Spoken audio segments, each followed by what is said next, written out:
بسم اللہ الرحمن الرحیم۔ السلام علیکم ورحمۃ اللہ وبرکاتہ۔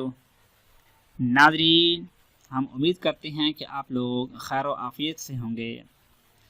ناظرین،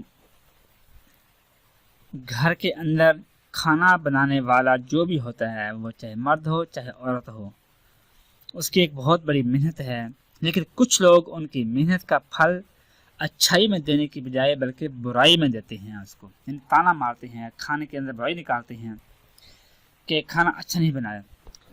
تو ایسے حالات میں جو کھانا بنانے والا ہوتا ہے وہ اس کا دل ٹوٹ سا جاتا ہے، وہ ڈس ہرٹ ہو جاتا ہے۔ تو بات کرنے کا مقصد ہے کہ اس بارے میں ہم آپ کو ایک وظیفہ بتانے جا رہی ہیں کہ کھانے کے اندر برائی نکالنے والے کا دل نرم کرنے اور وہ اسی کھانے کی تعریف کرنے والا وہ بن جائے، اس کے بارے میں ہم آپ کو بتا رہی ہیں کہ خاص کر کے شوہر ہے کہ وہ ہمیشہ بیوی کے ہاتھ کا پکا کھانا اس میں کوئی نہ کوئی نقص نکالتا ہی رہتا ہے۔ کبھی کہتا ہے کہ نمک کم ہے، کبھی مرچ زیادہ ہے، کبھی مرچ ہلکی ہے، کبھی شوربہ زیادہ پتلا بنا دی ہے آپ نے، کبھی کہ اس کی پسند کا کھانا نہیں بنا۔ اور گھر میں باقی جو افراد ہیں وہ بھی کبھی نہ کبھی کھانے کے اندر کوئی نہ کوئی برائی نکالتے ہی رہتے ہیں۔ تو ان کے دل کو نرم کرنے کے لیے اور ان کی زبان سے کھانے کی تعریف سننے کے لیے آپ یہ عمل کر لیں کہ جس طرح کا بھی کھانا ہوگا وہ تعریف کیے بغیر نہیں رہ پائے گا۔ پہلی بات یہ ہے کہ کھانا بھی آپ یہ وظیفہ کریں گے، اس وظیفے کے کرنے کی برکت سے کھانا اتنا لذیذ بنے گا کہ جو بھی کھائے گا وہ کھاتا ہی رہ جائے گا، بلکہ اپنی انگلیاں چاٹنے پر مجبور ہو جائے گا۔ اور اگر کوئی ایسا انسان جو خط دماغ کا ہے، اگر وہ برائی کرتا بھی ہے تو اس کھانے کے بعد بھی وہ اس کھانے کی تعریف کرنے پر مجبور ہو جائے گا۔ بس آپ نے 2 الفاظ پڑھنے ہیں، وہ الفاظ یہ ہیں۔ قرآن پاک کا پارہ نمبر ہے 6 لا یحب اللہ، سورۃ المائدہ۔ سورۃ المائدہ کی آیت نمبر ہے 45 یعنی 45۔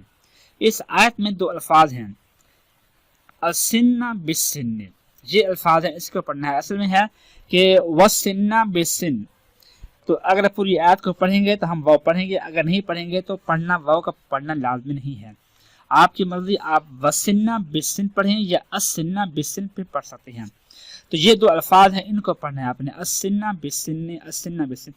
تو ان کو آپ نے یاد کر لینا ہے کہ جب آپ کھانا بنانے کے لیے کچن میں داخل ہوں یا کھانے کے جہاں کھانا بنتا ہے وہاں پر پہنچے آپ، تو اول آخر 3 مرتبہ درود پاک پڑھ کر درمیان میں صرف اور صرف 3 مرتبہ ان الفاظ کو پڑھ کر آپ نے کھانے کی تمام چیزیں جتنے بھی اس مثال پڑھی ہیں تمام پر آپ نے پھونک مار دینا ہے، یا کھانا بنانے کے درمیان ہانڈی میں پھونک مار دم کر دینا ہے آپ نے۔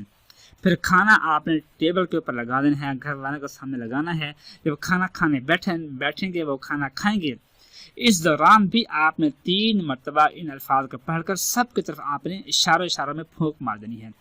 انشاءاللہ زندگی میں کبھی بھی کوئی آپ کے ہاتھ سے پکے ہوئے کھانے کی برائی بالکل بھی نہیں کرے گا، بلکہ تعریف کرے گا، یہاں تک کہ آپ کو انعام دینے پر بھی وہ آمادہ ہو جائیں گے، آپ کو انعام بھی دیں گے کہ اتنا اچھا کھانا کس نے بنایا ہے، کیسے بنایا ہے، ہمیں ذرا اس کے بارے میں بتائیے کہ کس طرح بنایا ہے، کیا کیا چیزیں اس میں ڈالی ہے اور کس طریقے سے کھانا بنایا آپ نے۔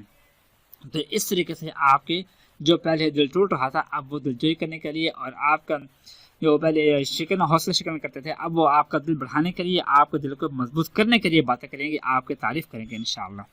دعا ہے کہ اللہ پاک ہم سب کے دلوں میں ایک دوسرے کی ایسی محبت نصیب فرما دے، آمین ثم آمین۔ اپنا خیال رکھیے گا، اللہ حافظ۔